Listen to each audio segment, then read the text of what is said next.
This is already the most frightening virus outbreak that we have seen in the past several decades, and it appears that it is just getting started. A week ago, there were about 3,000 confirmed cases outside of China, and now there are more than 10,000. 4,812 cases have been confirmed in South Korea, 2,036 cases have been confirmed in Italy, and 1,501 cases have been confirmed in Iran at this point. Of course, by the time you actually read this article, those numbers are likely to be significantly higher. It is like we are watching a really bad Hollywood disaster movie play out right in front of our eyes, and so far every effort to contain this virus has failed.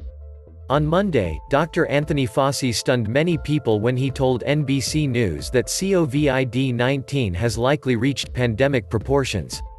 News of the additional deaths came after Dr. Anthony Fauci, the head of the National Institute of Allergy and Infectious Diseases, told NBC News on Monday that the disease had likely reached pandemic proportions as 100 cases were confirmed across the U.S.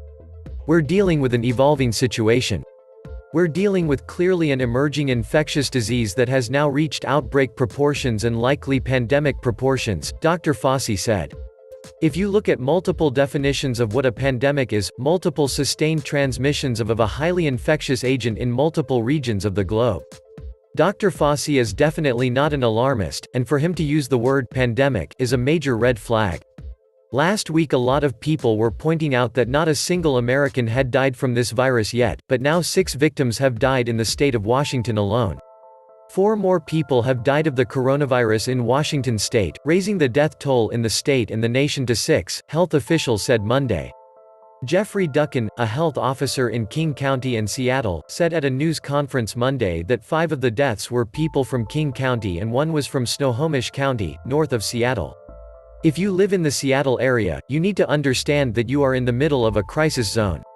As I discussed yesterday, it is likely that the virus has been circulating in that region for weeks, and each day the number of potential carriers will only get higher. At this point, local officials are specifically warning everyone to avoid crowded settings if possible. To increase your chances of staying healthy, avoid crowded settings if possible, King County Public Health said on Twitter. Especially if you are over 60, or have other chronic health conditions such as diabetes, heart disease, lung disease, or a weakened immune system. There's particular concern about the spread of the virus in nursing homes. One such facility, Life Care Center in Kirkland, Washington, said in a statement that one of its residents and one of its associates have been diagnosed with COVID-19. The center is banning visitors for now. And this doesn't mean that you will need to change your behavior for a few days or even a few weeks. At a minimum, if you live in the Seattle area, you are going to want to avoid crowded settings for the next several months. Of course, it is just a matter of time before other major cities are facing similar outbreaks. In recent days, the number of states with confirmed cases has grown quite a bit larger. Arizona 1, California 20, Florida 2, Illinois 4, Massachusetts 1, New York 1, Oregon 3, Rhode Island 2, Washington State 18 includes 6 fatalities. Wisconsin 1. Unfortunately, this list probably only represents the very small tip of a very large iceberg.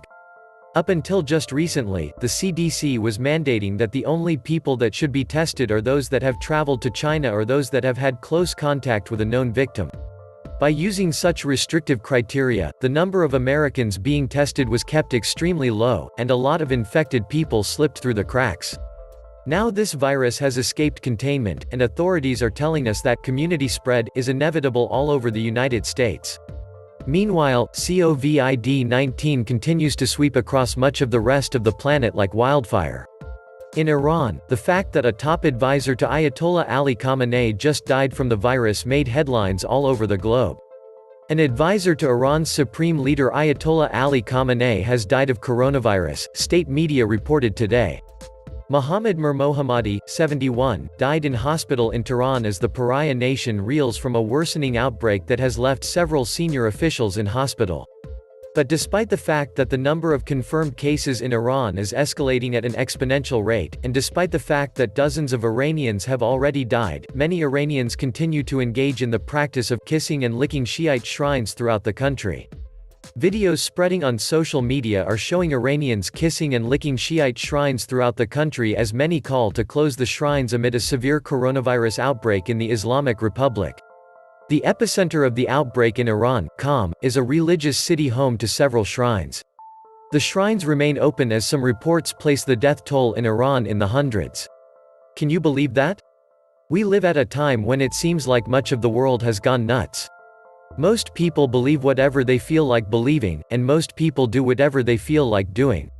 But there are always consequences for our actions, and I have a feeling that this virus is going to spread particularly rapidly in the Middle East. Here in the United States, it appears that this outbreak is far more extensive than we are being told. As the US starts to finally ramp up testing, it is inevitable that a lot more existing cases will be found.